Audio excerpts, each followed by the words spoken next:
함께 사도신경으로 우리 신앙을 고백하겠습니다.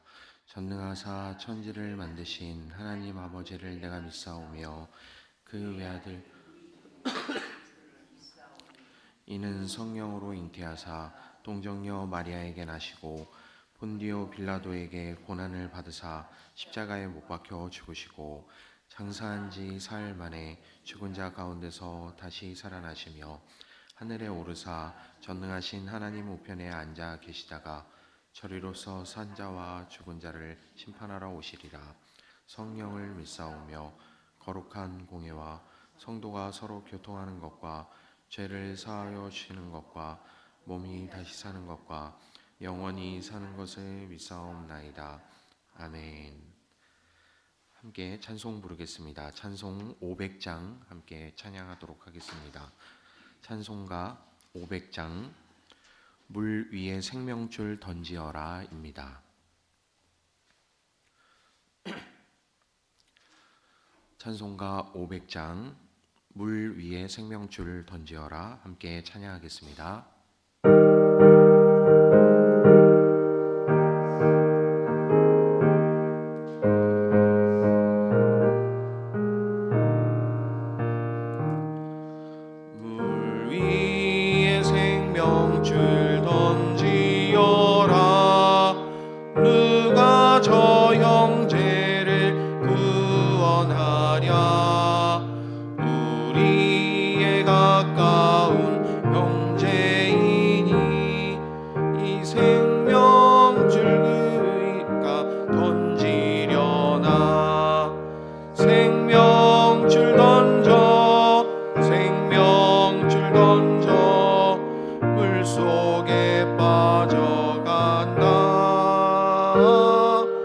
생명줄 던져 생명줄 던져 지금 곧 던지어라. 너 빨리 생명줄 던지어라. 형제여 너 어찌 지체하나. 모아라 저 형제 빠져간다. 이구조선 가고서 속히 가라.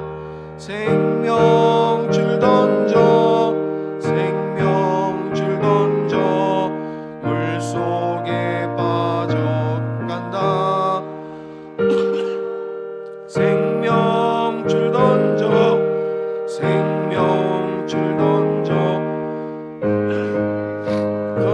던지어라. 넣어서 생명줄 던지어라. 저 형제 지쳐서 허덕인다. 시험과 근심에 거센 풍파. 저 형제를 휩쓸어 몰아간다. 생명줄 던져 생명줄 던져 물속에 빠져간다.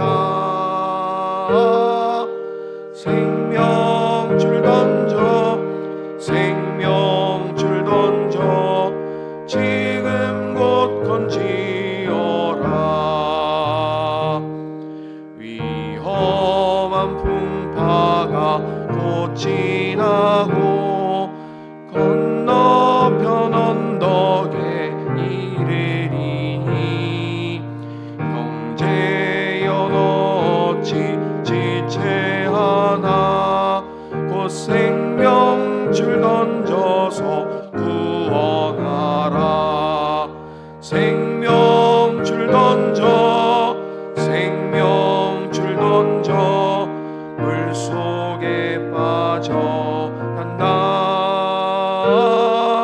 생명줄 던져 생명줄 던져 지금 곧 건지어라.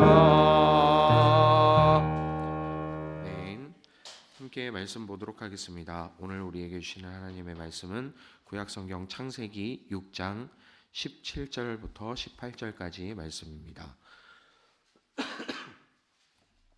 구약성경 7페이지 창세기 6장 17절 18절 함께 읽겠습니다. 내가 이제 땅 위에 홍수를 일으켜서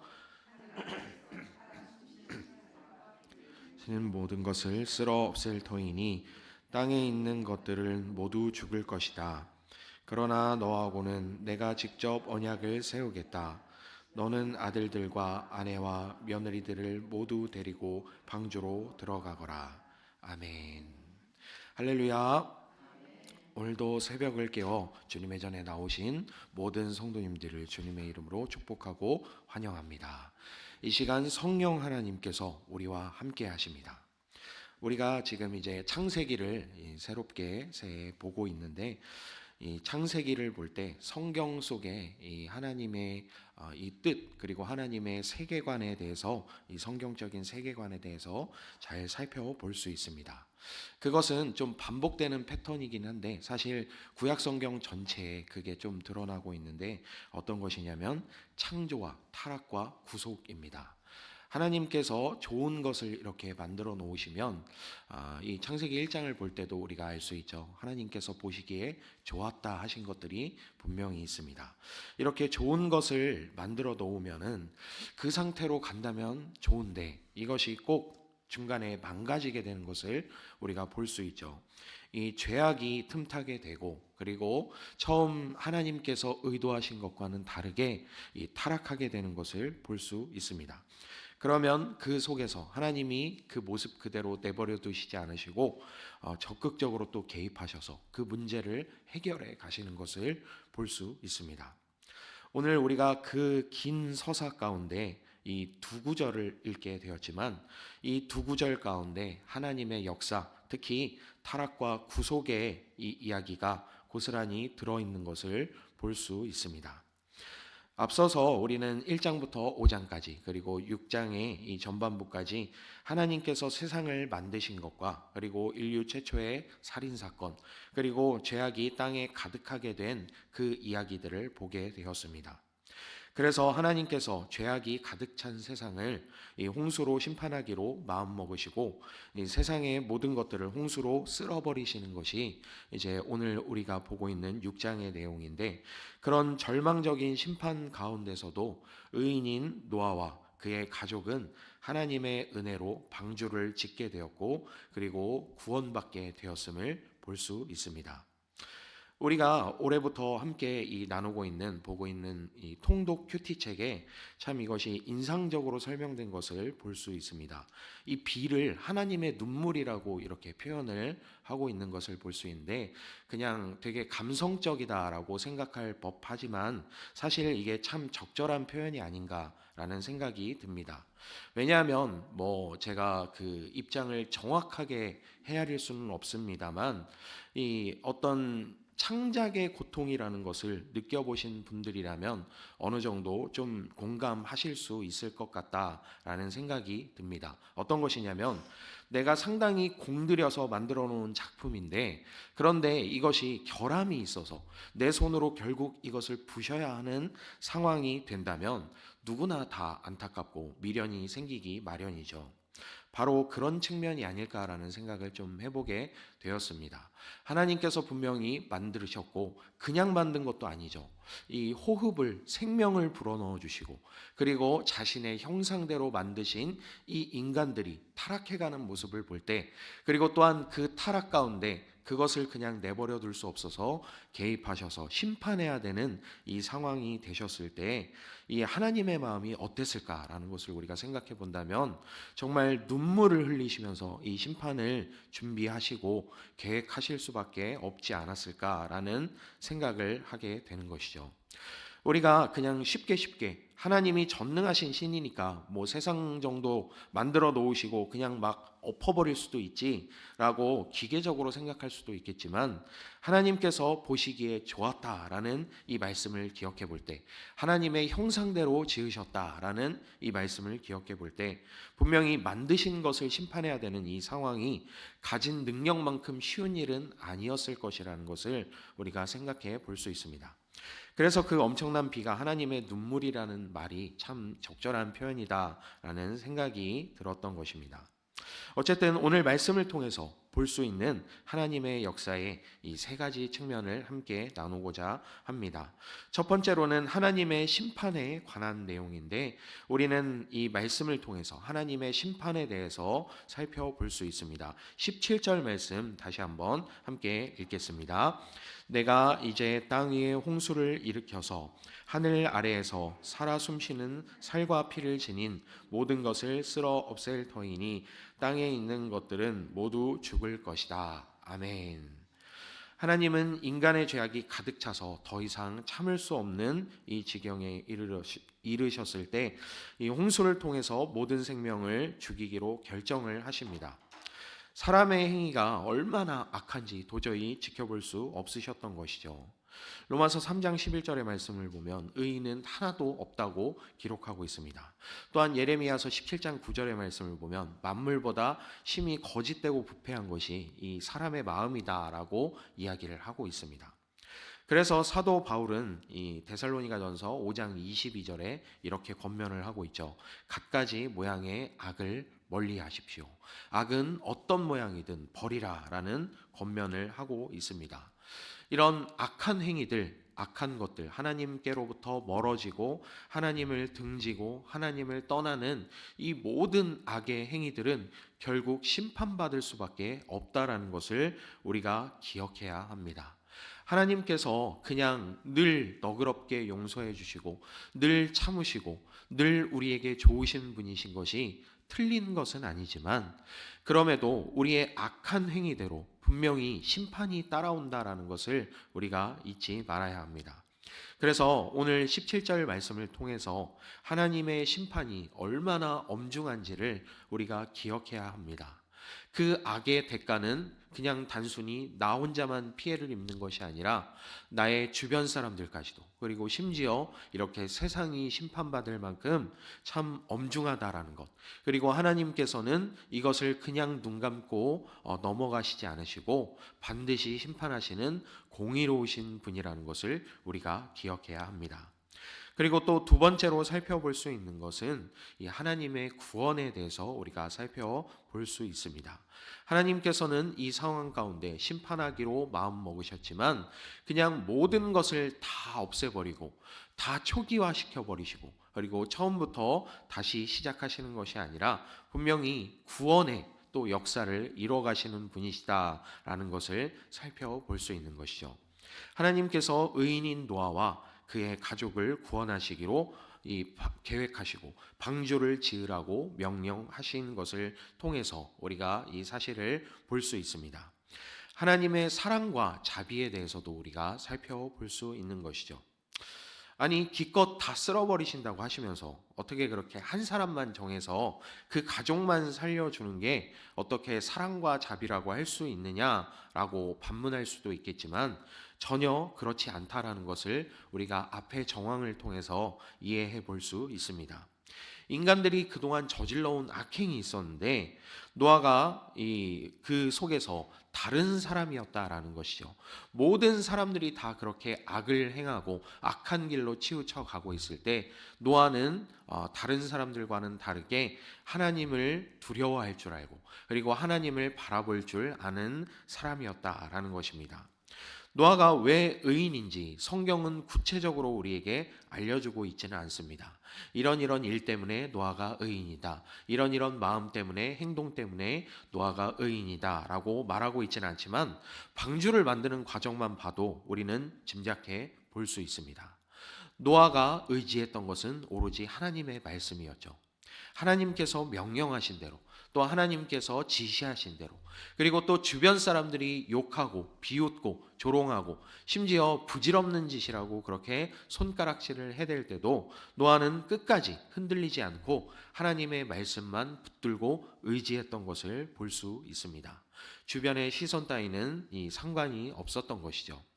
이렇게 노아의 방주를 통해서 우리가 생각해 볼 수 있는 것은 하나님의 심판 가운데서도 하나님께서는 자비로우셔서 이 구원의 길을 열어주시는 분이시다라는 것을 생각해 볼 수 있는 것입니다.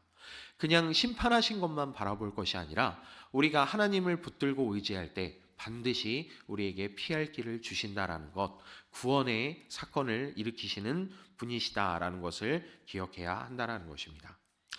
이 고린도전서 1장 26절 27절의 말씀을 보면 이 하나님께서 이 구원의 길을 열어 주시는 방법이 얼마나 놀라운지를 살펴볼 수 있습니다. 형제들아 너희를 부르심을 보라. 육체를 따라 지혜로운 자가 많지 아니하며 능한 자가 많지 아니하며 문벌 좋은 자가 많지 아니하다. 그러나 하나님께서 세상에 미련한 것들을 택하사 지혜 있는 자들을 부끄럽게 하시고 세상의 약한 것들을 택하사 강한 것들을 부끄럽게 하려 하신다라는 것을 우리가 볼 수 있습니다. 세상이 뭐라고 하든지 세상이 어떻게 비웃든지 하나님의 말씀을 붙들고 의지하는 자에게 이 하나님의 구원이 임한다라는 것을 우리가 기억해야 하는 것입니다. 이 방법이 정말 이렇게 놀랍게도 이 세상 사람들이 어리석다라고 말하는 것, 세상 사람들이 연약하다라고 말하는 것들을 통해서 하나님께서는 오늘도 역사하신다라는 것을 기억해야 합니다. 그리고 세 번째로 우리는 하나님의 언약에 대해서 또 살펴볼 수 있습니다. 하나님께서 노아와 그의 가족들과 함께 언약을 세우시는 것을 볼 수 있는데 18절 말씀 함께 읽도록 하겠습니다. 18절입니다. 그러나 너하고는 내가 직접 언약을 세우겠다. 모두 데리고 방주로 들어가거라. 아멘. 이 말씀은 하나님께서 신실하신 분이시다라는 것을 나타내는 말씀입니다. 무슨 이야기냐면 이 구원의 약속을 끝까지 지키시는 분이시다라는 것이죠. 세상이 뒤집어지고 그리고 죽음의 물결이 뛰놀고 이런 상황이 올지라도 안전하게 지키시고 보호하시며 구원의 은혜를 맛보게 하겠다는 하나님의 약속의 말씀인 것입니다. 하나님께서는 한 번 맺은 약속은 반드시 지키시는 신실하신 분이시다라는 것을 기억해야 합니다. 심지어 그 신실하심은 창세기 15장의 말씀을 보면 이 아브라함과 맺은 약속에서도 볼 수 있는데 좀 일방적인 그런 때도 있습니다. 잠들어 있는 아브라함과 하나님께서 언약을 맺으시는 그런 모습이 나오는 것을 볼 수 있죠. 그런 상황 속에서도 하나님께서 끝까지 이 약속을 지켜내시는 분이시다라는 것을 볼 수 있습니다. 그리고 또한 우리는 이 신실하신 하나님의 이 모습을 통해서 예수님의 말씀이 또한 떠오르기도 합니다. 요한복음 15장 16절 말씀을 보면 너희가 나를 택한 것이 아니라 내가 너희를 택하여 세웠다라고 말씀하시는 것을 볼 수 있죠. 내가 너희를 택했고 내가 너희를 불러내었으니 내가 너희를 끝까지 책임진다라는 이 약속의 말씀인 것입니다. 그래서 우리가 하나님께 부르심을 받고 하나님의 이 말씀을 따라서 살아가는 하나님의 자녀로서 살게 된 이 삶이 얼마나 복된 것인지를 기억해야 합니다. 하나님께서 오늘날도 동일하게 이때 당시에 노아에게만 약속을 해주신 것이 아니라 오늘날도 동일하게 나를 택하시고 나를 세우시고 나를 부르셔서 하나님의 자녀로 살아가게 하는 이 삶이 하나님의 손안에 있으며 하나님께서 책임져 주신다라는 것을 기억하면서 하나님께서 신실하게 약속을 지켜가는 분이시다라는 것을 기억해야 합니다. 이제 말씀을 맺도록 하겠습니다. 오늘 우리는 창세기 6장 17절 18절의 말씀을 통해서 하나님의 심판과 그리고 구원 또한 언약에 대해서 함께 묵상하게 되었습니다.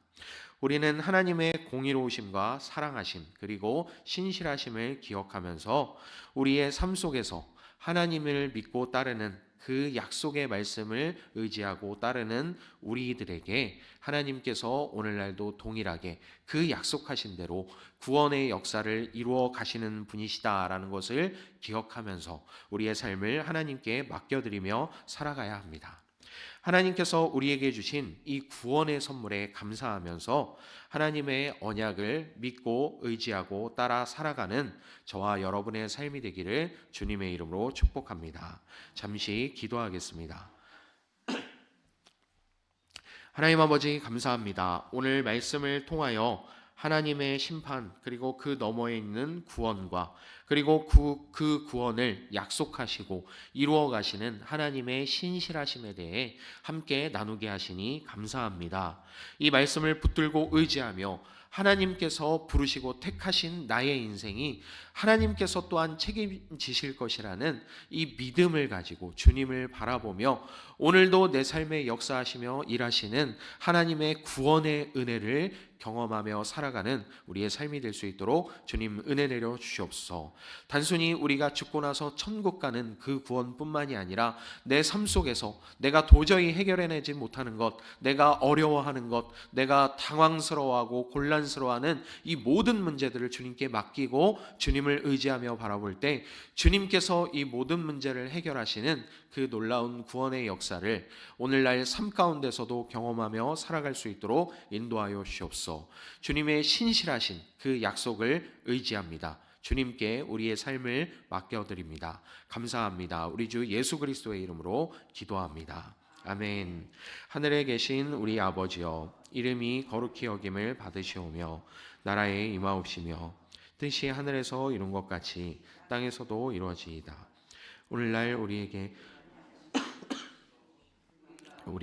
죄 지은 자를 사하여 준 것 같이 우리 죄를 사하여 주옵시고 우리를 시험에 들게 하지 마옵시고 다만 악에서 구하옵소서. 대개 나라와 권세와 영광이 아버지께 영원히 있사옵나이다. 아멘.